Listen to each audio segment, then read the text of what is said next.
Penyerahan tersebut merupakan bagian dari program bantuan kemaslahatan BPKH untuk mendukung peningkatan kualitas pendidikan Dayah berbasis teknologi digital.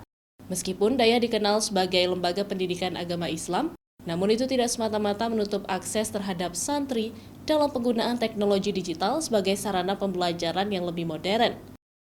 Dengan penerapan teknologi digital seperti ini, para santri diharapkan lebih siap dalam menghadapi dunia kerja ke depan.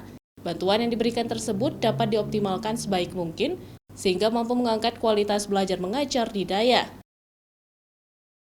Kita melihat karena Aceh ini unik, ya, masyarakatnya cukup kuat aspek religiusitasnya, maka program bantuan komputer ini diharapkan bisa membantu meningkatkan kualitas proses belajar mengajar di sana. Dan kita tahu ya di masa depan itu banyak sekali skill-skill lama yang sudah usang, yang itu tidak lagi bisa digunakan untuk menjemput masa depan.